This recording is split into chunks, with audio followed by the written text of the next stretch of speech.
नीतीश कुमार की यूएसपी अभी भी बरकरार है। चुनाव चाहे कोई भी लड़े, राजा कौन बनेगा ये तय करते हैं हमारे सुशासन बाबू यानी सूबे के मुखिया नीतीश कुमार। नमस्कार, आप देख रहे हैं न्यूज़ फॉर नेशन और मैं स्वाति पांडे आपके साथ। बता दें कि लोकसभा चुनाव 18वें लोकसभा चुनाव का परिणाम घोषित हो गया है और बिहार में नीतीश कुमार ने चौंकाने वाला परफॉर्मेंस किया है। जिस तरीके से नीतीश कुमार पलटी मारते थे, जिस तरीके से अभी भी वो पलटी मारते हैं, जब कभी वो राजद में, कभी वो महागठबंधन में रहते हैं और कभी एनडीए में आ जाते हैं, कभी एनडीए में रहते हैं, कभी महागठबंधन में आ जाते हैं।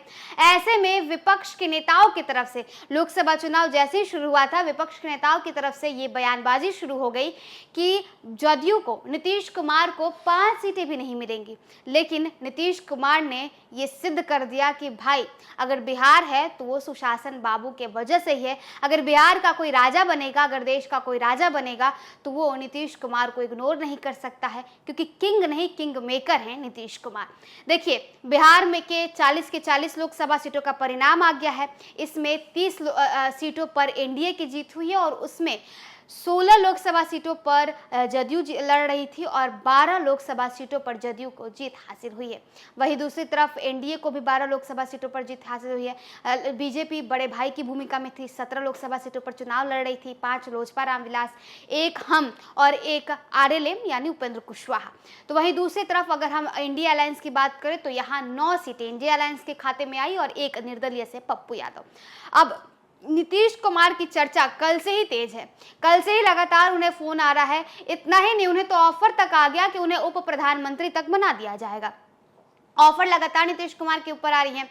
चर्चाएं जो है वो नेशनल जो मीडिया चैनल्स हैं, चर्चाएं जो न्यूज़पेपर्स हैं, उसमें ये हो रही है कि क्या फिर से नीतीश कुमार पलट जाएंगे, क्या नीतीश कुमार कोई बड़ा फैसला लेने वाले हैं, क्योंकि नीतीश कुमार अब एनडीए की मीटिंग में शामिल होने के लिए बिहार से रवाना हो चुके हैं और दिल्ली चले गए।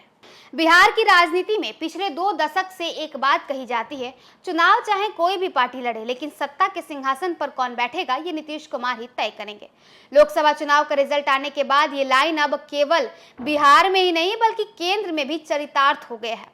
सवाल ही सवाल बन चुके हैं। नीतीश कुमार के लिए 2024 लोकसभा का चुनाव उनके लिए जवाब बनकर आया। 2024 में नीतीश कुमार के नेतृत्व में जनता दल यूनाइटेड 16 लोकसभा सीटों पर चुनाव लड़ी और 12 पर जीती यानी 75%।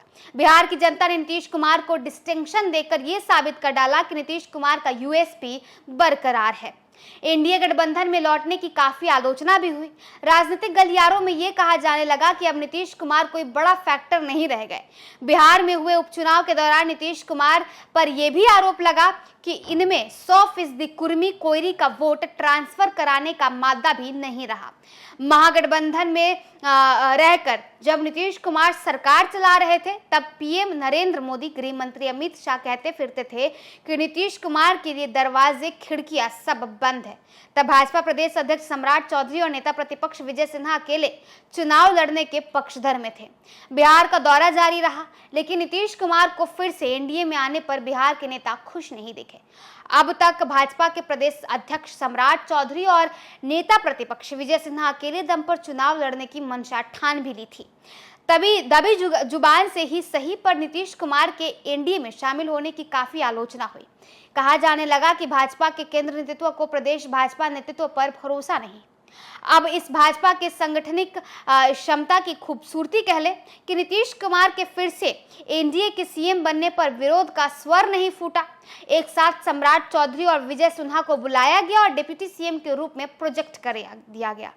एक बदलाव ये जरूर आया कि डिप्टी सीएम को लेकर नीतीश कुमार से कोई राय नहीं ली गई और नीतीश कुमार के विरोध आग उगलते रहने वाले सम्राट चौधरी और विजय सिन्हा के रूप में प्रोजेक्ट किया और तब नीतीश कुमार ने भी कुछ हस्तक्षेप नहीं किया। जिस तरह के भाजपा का केंद्र नेतृत्व प्रदेश नेतृत्व की राय लिए बगैर जनता दल यूनाइटेड को एनडीए में लाया, उससे एक बात तो साफ दिखी कि 2024 लोकसभा के बारे में इस तरह के परिणाम का आभास तो था। अगर जदयू एनडीए का हिस्सा नहीं रहता तो मोदी की तीसरी बार केंद्र की सत्ता थामने पर ग्रहण तो लग ही जाता। अनुमान करें तो जिस तरह से नीतीश कुमार को एनडीए में शामिल किया गया, चिराग को 5 सीटें दी गई और मोदी के दौरे पर दौरे हुए, वह ये संकेत देते हैं कि भाजपा केंद्र नेतृत्व को इस परिणाम का आभास था। कल्पना करें कि नीतीश कुमार एनडीए गठबंधन में नहीं होते और चिराग को भी 1-2 सीट में सिमटा दिया जाता तो इंडिया गठबंधन की स्थिति इससे भी बेहतर होती। यह अतिशयोक्ति भी नहीं कि वर्ष 2024 के लोकसभा चुनाव में चिराग की 100% स्ट्राइक रेट और नीतीश कुमार के 75% स्ट्राइक रेट नहीं होते तो मोदी की हैट्रिक की भी कोई आसार नहीं होती। तो देखिए, तीसरी बार प्रधानमंत्री नरेंद्र मोदी और बीजेपी का हैट्रिक तभी लगा जब उनके साथ नीतीश कुमार और चिराग पासवान रहे। नीतीश कुमार का स्ट्राइक रेट 75%। नीतीश कुमार ने यह सिद्ध कर दिया कि भाई किंग मेकर तो वही है, और वही चिराग पासवान ने भी सिद्ध कर दिया 100% स्ट्राइक रेट ला करके कि अगर चिराग पासवान का पैर लड़खड़ाया होता तो नरेंद्र मोदी धाराशाही हो गए होते, और अगर नीतीश कुमार महागठबंधन में ही रहते तो नरेंद्र मोदी एक बार फिर से सत्ता पर काबिज नहीं होते और तीसरी बार प्रधानमंत्री का शपथ नहीं लिए होते। फिलहाल इस वीडियो में बस इतना ही। आप देखते रहिए न्यूज़ फॉर नेशन।